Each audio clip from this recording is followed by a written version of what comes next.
On va poursuivre au retour de la pause maintenant avec le Bénin. On va évoquer donc les premières auditions de Rekia Madougou par la Cour de répression des infractions économiques et du terrorisme. Les premiers détails sur l'audition de Madougou devant la commission d'instruction de la Criette annoncée pour 9h. C'était le jeudi 17 dernier. Bien, l'audition de l'opposante a démarré vers midi devant cette commission d'instruction de cette juridiction spéciale de Cotonou. Cette audition s'est déroulée à huis clos, mais il y avait la présence d'au moins 4 des avocats de Rekia Madougou. Elle a répondu aux questions du juge en présence donc de ces avocats. Comme je le disais, ils ne sont pas intervenus, mais que rarement pour faire des remarques juridiques sur les questions posées par le juge.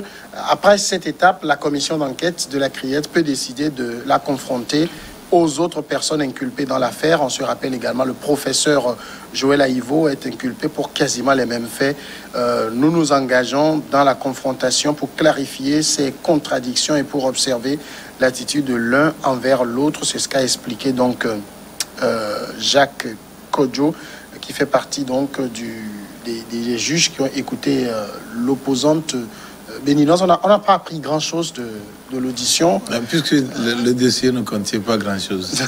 Bon, ça, c'est ce que disent les avocats. Non, c'est vrai aussi. C'est la rhétorique habituelle des avocats. Non, loin de là. Ici, il n'y a pas la matière. Vous voyez comment la procédure même peine. Comment même les juges arrivent difficilement à asseoir leur accusation. Je pense que tout est faussé. Et les avocats, moi je l'apprécie très bien, je les apprécie plutôt très bien. Les avocats de Rekia ont bien fait de déposer plainte contre les magistrats, en tout cas contre ceux qui ont exercé la procédure pour soulever. Parce que ces juridictions spéciales, c'est premièrement mal vu, c'est premièrement illégal, c'est premièrement inacceptable pour pouvoir garantir les droits de l'homme.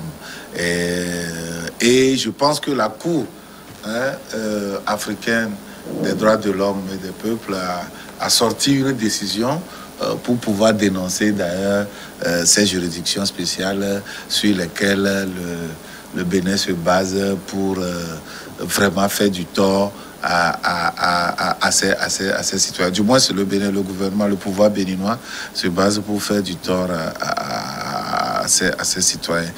Je pense que Rikiat est arrêté pour des raisons purement politiques.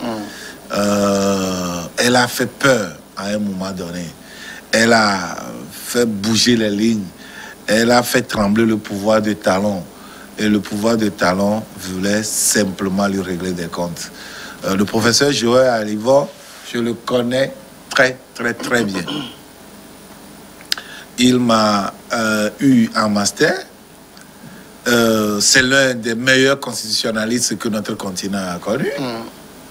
Je discutais, pas plus que le week-end passé, avec une autorité béninoise qui me disait que justement votre professeur s'est basé sur son carnet d'adresse alléchant pour contacter telle autre personne pour pouvoir l'aider à sauter Talon.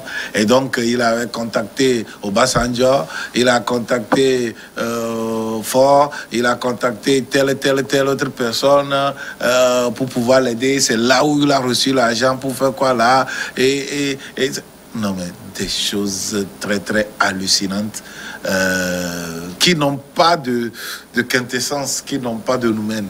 Donc, je pense que le procès Rekia, le procès Joël Aïvo, c'est des procès politiques. Et c'est par abus de pouvoir qu'ils sont détenus. Et je suis convaincu, très convaincu que Rekia et Joël ne sont pas du tout coupables de ce qu'on leur reproche. En tout cas, ici, elle est accusée quand même de... Enfin, il y a des accusations très lourdes qui pèsent contre elle. Et même les accusations de terrorisme sont arrivées. Excuse-moi, pour ne pas oublier ce fil d'idées, c'est que qu'est-ce qu'on lui reprochait? D'avoir remis de l'argent à un ancien officier qui devait tuer un officier de sa région, de son village, au moment où on va organiser les obsèques, on va tuer encore un autre officier là-bas. Et donc, pour pouvoir attaquer Talon, qui est à la capitale ici, il faut qu'il massacre ses propres frères. Non, je dirais que c'est des assassinats politiques. Peut-être que c'est des assassinats politiques. Bon, en fait, oui, c'est... Mais ça peut-être comme le dit Dimas, pour beaucoup, c'est un scénario mal monté. Oui.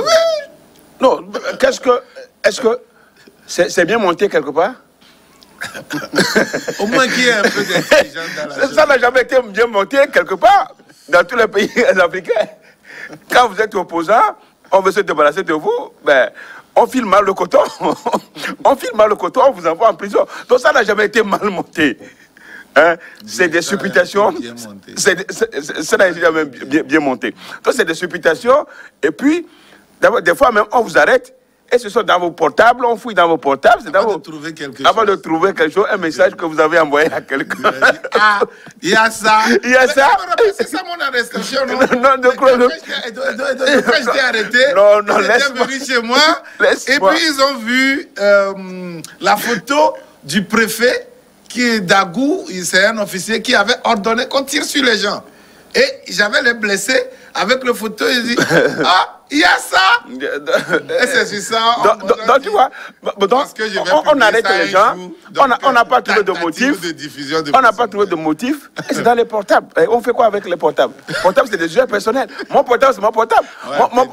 Mon portable, ce n'est pas pour des officiers, pour des agents de sécurité, de renseignement.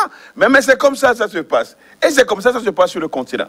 Donc, c'est vrai quand même que avec Reké Madougou, on a dit elle a donné, elle aurait, ou bien elle a donné, c'est fait, elle a donné de l'argent. Elle aurait, est-ce que c'est elle donné de l'argent? Bon, donc tout ça là, c'est de vraiment, c'est un peu de la salade. Et puis bon, elle aussi, ben, elle a cru rapidement que bon, elle pouvait aller sur ce territoire-là, c'est son territoire, aller dans son pays. Donc elle a fait une rentrée fracassante, je dis, c'est ça le terme, fracassante sur le territoire, sur la scène politique béninoise. Elle était avant, mais à un certain moment, elle est restée au Togo pour être truc jusqu'à un certain moment. Donc, ça sortit. Et des fois, vous suivez, le jour là où on allait l'arrêter sur le pont, elle a tenu des propos prophétiques, en fait. Ouais, elle a dit, enfin, je dis des propos prophétiques, n'importe quoi. Mais elle dit, ça, non? je peux sortir d'ici, on va m'arrêter, on va faire ceci. Et ces paroles, c'est des paroles. En tout cas, c'est des paroles politiques. C'est des paroles politiques, mais qui étaient fortes. Moi, j'ai suivi quand même, mais ça ne faisait pas d'elle une coupable directement. C'est des opinions, c'est des idées. C'est un combat d'idées. Talon n'aime pas ça. Bon, donc, ce n'est pas Talon. Est-ce qu'on aime ça quelque part? On n'aime nulle part en Afrique. Donc, surtout quand on veut. Donc, je dis que le dossier, c'est les premières auditions. Bon, la suite. Qu'est-ce qu'on aura, c'est un peu ça. Bon, moi, je souhaite que Talon ait déjà établi son deuxième mandat. Il est en train de dérouler son deuxième mandat, son dernier, je crois. Son deuxième et son dernier, je crois. Oui. Ben, il faut laisser, en tout cas, moi, c'est moi qui dis, hein, il faut cette dame, il faut peut-être la laisser maintenant. Mais aussi qu'elle aussi sache que ce n'est pas gagné d'avant, que le territoire là, le terrain politique béninois n'est plus gagné. Moi, je me dis que si elle dit, elle est convaincue, parce que si elle n'est pas convaincue, elle n'allait pas déclarer ça. Si elle est convaincue qu'on devait l'arrêter, et puis elle n'a pas quitté le pays, elle est restée, ça veut dire qu'elle est prête à payer le prix de sa conviction. Et donc la prison ne peut pas éteindre cette conviction-là. Non, ça n'en Ce n'est pas parce qu'on l'a arrêté, on l'a mise en prison, que son dessein politique ne peut pas s'accomplir. Donc ce que Talon fait... Là où elle est, c'est l'adhésion de Talon plutôt fait une héroïne. Ouais. Parce que c'est ça, c'est la... comment l'appelle-t-on? C'est cet acharnement de Yahi Boni contre Talon qui a mis en exergue Talon. Non, quand c'est comme ça, c'est le tremplin. Oui. Ça devient un tremplin pour plusieurs opposants de monter et d'arriver au sommet. Pour rapprocher Talon et Yahi Boni, c'était Riquette Madougou, qui a tout fait pour les rapprocher. Maintenant, pour la remercier, mais voilà, c'est comme ça. Tout le monde sait que Talon n'aime pas la contradiction. Il n'aime pas la contradiction. Il a déclaré aussi clairement que politiquement, ce n'est pas sur des actes qu'on reconduit un chef d'État. Que il faut savoir écarter les autres. Et si vous arrivez à soumettre soit les grands électeurs à vos côtés et à écarter vos concurrents, vous allez gagner. C'est ce qu'il est en train de faire. Donc, ce qui veut dire que quoi? Ce qui veut dire que Talon est dans sa logique précise, logique, somme toute, contraire à tout ce qui relève de la démocratie, à tout principe démocratique. À tout principe démocratique. Mais il s'y accroche et il est là. Mais je me dis, est-ce que Talon sera à vie au pouvoir? En posant ces actes, il faut se rappeler de demain. Il faut se rappeler de demain. Est-ce qu'il sera à vie au pouvoir? En voulant... Vous avez vu combien d'opposants sont à l'extérieur? Pour Talon seul, combien d'opposants il a écarté? Hein? Il est venu... Regardez ce qui a été monté contre Adjavon. Sébastien Adjavon, le milliardaire, le magnat du poisson, du congelé béninois. Celui qui a fait de Talon le président. Oui, le faiseur de roi. Hein? On nous dit, on amène un conteneur, on dit qu'on ouvre le conteneur et juste à l'entrée du conteneur, on voit la drogue. Hein? On voit la drogue. Et puis les plombs du scellé. Quand on voit la drogue, c'est la publicité. C'est un titre de publicité. C'est pour dire que le conteneur contient. Venez acheter. Venez acheter. Les plombs du scellé du conteneur qui étaient envoyés de là sont différents des plombs du scellé qui sont ici actuellement, qu'on a retrouvés là-bas. Et la perquisition a été effectuée derrière les hommes d'Adjavon. Et on dit que la police est transportée sur les lieux et a retrouvé. Non, je dis que Talon va trop loin. Il va un peu trop loin. Ce n'est pas bien pour la quelqu'un disait que le Bénin est un pays de pagaille. Ouais, en tout cas. Pas un pays de pagaille quand même. Ah, mais c'est Talon même qui l'a dit. Quelqu'un qui l'a dit. C'est Talon même qui l'a dit, non? Un pays de pagaille parce que l'argent qui circulait ne circule plus. C'est ça, non? L'argent qui circulait ne circulait. Quel était l'argent qui circulait? Bon, donc c'est pour dire que. Je m'attends à dire quelque chose de très important. Et je voudrais revenir là-dessus. C'est très important parce que il ne va pas durer, il ne va pas mourir au pouvoir. Il y a aussi un jour où il ne sera plus président, il sera au pouvoir. Donc, c'est ce que nous tentons de dire à tous ceux qui ont un pan de pouvoir. Parce que le pouvoir, ça va vous quitter un jour. Alors, où c'est vous qui le quittez? Où c'est vous qui le quittez? Et que deviendrez-vous? Quel sera votre sort pour demain? Sachant que des faits même de 10 ans après, n'ont prescrit. Donc, on retourne contre les gens.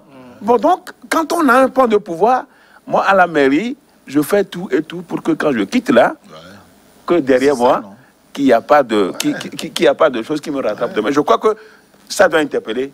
Il a dit quelque chose de très important. Je voudrais que ça interpelle. Partout où nous sommes, faisons de telle sorte que le jour où nous ne serons pas, quand on vient chercher, quand on vient fouiller, qu'on retrouve que nous avions servi l'État et comme cela se doit. En tout cas, moi, c'est pas pour me vanter, c'est pas le moins haïssable, mais j'ai été membre du conseil d'administration d'un certain nombre de sociétés. En tout cas, et puis nous avions opérationnalisé ces sociétés-là au niveau de l'État, mais nous avions tout fait de façon à ce que quand on quitte là, qu'on ne vienne pas nous reprocher que, ben voilà, tu étais offert? Non. Tu étais offert ou bien ça fait? Alors, c'était ça fait. Hein? Tu étais offert, j'allais te piquer parce que... Non, c'est ça fait. C'est nous qui avions opérationnalisé là, ça fait. On a tout fait, on a laissé... Les gens nous trouvaient bizarres. Parce que même nos jetons de présence, les étrennes de fin d'année, tout ça là, c'était tellement insignifiant que vous n'allez pas... Mais nous sommes partis très fiers parce que nous avons laissé des milliards, je dis bien des milliards, sur le compte de la SAFER, et la SAFER se porte très très très bien. Tout ce qu'on peut demander, c'est qu'elle intervienne de gauche à droite. C'est vrai, je salue la prouesse du DG, le sieur Ouchancha, qui quand même fait de son mieux, mais il y a beaucoup de réformes qu'il faut mener, parce que vous savez qu'il y a... il est dit, là-bas que le montage des réparations des voies, tout ça là doit se faire dans les locaux de la SAFER pour que tout soit bien fignolé, sans quoi là. Mais tout se fait au niveau de la DGTP, ce qui n'est pas normal. Et donc je pense qu'il y a un certain nombre de réformes qu'il faut apporter de façon à ce que les choses soient, en tout cas, faites selon les règles de l'art. C'est ça. Alors, règle de l'art, on est quand même en justice. Généralement, ce qu'on dit, c'est laissons la justice faire son boulot. Oui. Si elle était indépendante. Ça, c'est rhétorique. On dit laisser la justice. Mais est-ce qu'au fait, au fond, on laisse la justice faire? Est-ce que derrière, on n'instruit pas la justice? Donc, c'est un peu ça. Bon, donc, même dans les pays développés, des fois, les politiques ont tendance à chiffonner un peu, à parler aux juges, et des fois après ça arrive, ça tombe quand même sur la place publique, parce que là vous ne pouvez pas parler sans qu'on écoute votre voix. Pour certains, ce n'est pas tout. Bon, ce n'est pas tout, mais quand même pour certains, mais quand on veut vous nuire, bon, on fait sortir pour vous. Le jour où on voudra vous nuire, on trouve ça. Et quand vous écoutez, on sait que vous avez voulu piétiner la justice. Donc, je crois que c'est vrai, il faut laisser la justice. Et réellement, il faut laisser la justice faire. Donc, je crois quand même que la situation au Bénin, avec Talon, moi, je crois qu'il doit déverrouiller. Il faut qu'il déverrouille maintenant. La vie politique. La vie politique. Il a déjà son compteur. Son compteur est diable. Il faut qu'il déverrouille et que le Bénin retrouve sa place d'antan avant qu'il ne finisse son mandat et puis laisser un Bénin vraiment démocratique. Mais et puis la façon dont il est très très peu diplomatique dans cette histoire-là, on dirait qu'il a quelque chose de personnel dans cette affaire contre Madougou et lui. Parce que vous avez suivi un peu sa sortie au niveau de RFI, où vertement il mettait en cause le Togo. Ça ne se fait pas. Diplomatiquement, les gens ont dit, mais le monsieur est tombé sur la tête. Oh oui, c'est le Togo. C'est le Togo. Il n'a pas cité. C'est le Togo. Non, il n'a pas cité. C'est le Togo. Pays voisin. On n'est même pas le Nigeria a besoin. Le pays voisin, où est-ce que Rekiata a été conseiller du chef de l'État? Non, pas au Burkina, c'est au Togo. Vous voyez? Donc, il a tout fait, il a tout décidé. C'est un langage très, très peu diplomatique. Ce n'est pas bien. D'accord. La pause et le dernier sujet tout à l'heure.